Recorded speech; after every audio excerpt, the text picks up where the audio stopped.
السلام علیکم میرے عزیز دوستوں۔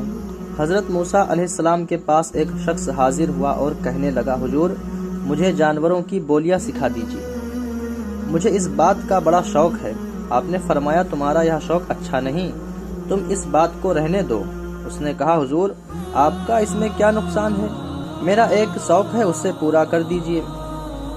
حضرت موسیٰ علیہ السلام نے اللہ سے عرض کیا کہ مولا، یہ بندہ مجھ سے اس بات کا اصرار کر رہا ہے، میں کیا کروں؟ حکم الہی ہوا کہ جب یہ شخص باز نہیں آتا تو تم اسے جانوروں کی بولیاں سکھا دو۔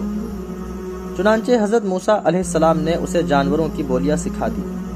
اس شخص نے ایک مرغا اور ایک کتا پال رکھا تھا۔ ایک دن کھانا کھانے کے بعد نوکرانی نے دسترخوان جو جھاڑا تو روٹی کا ایک ٹکڑا گرا۔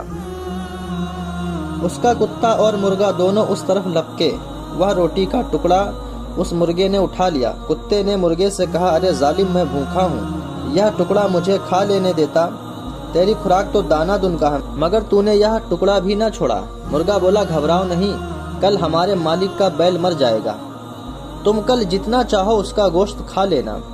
اس شخص نے ان کی یہ گفتگو سنی اور بیل کو فوراً بیچ ڈالا۔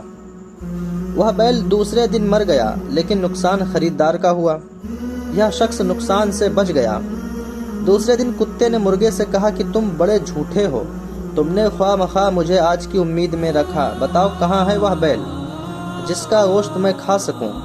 مرغے نے کہا، میں جھوٹا نہیں ہوں، ہمارے مالک نے نقصان سے بچنے کے لیے بیل بیچ ڈالا ہے، اپنی بلا دوسرے کے سر پر ڈال دی ہے، مگر سن لو، کل ہمارے مالک کا گھوڑا مر جائے گا، تو کل گھوڑے کا گوشت جی بھر کر کھانا۔ اس شخص نے یہ بات بھی سنی تو گھوڑا بھی بیچ ڈالا۔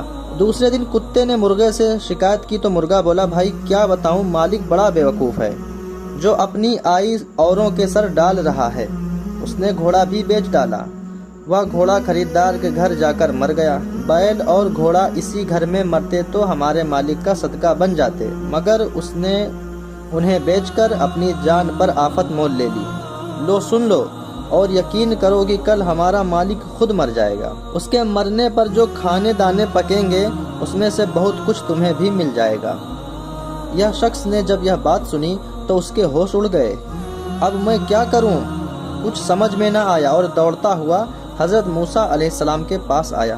بولا، حضور میری غلطی معاف فرمائیں اور موت سے مجھے بچا لیجیے۔ حضرت موسیٰ علیہ السلام نے فرمایا، نادان، اب یہ بات مشکل ہے، آئی قضا ٹل نہ سکے گی، تمہیں اب جو بات سامنے نظر آئی ہے مجھے اسی دن نظر آ رہی تھی جب تم جانوروں کی بولیاں سیکھنے کا اصرار کر رہے تھے، اب مرنے کو تیار ہو جاؤ۔ چنانچہ دوسرے دن وہ مر گیا۔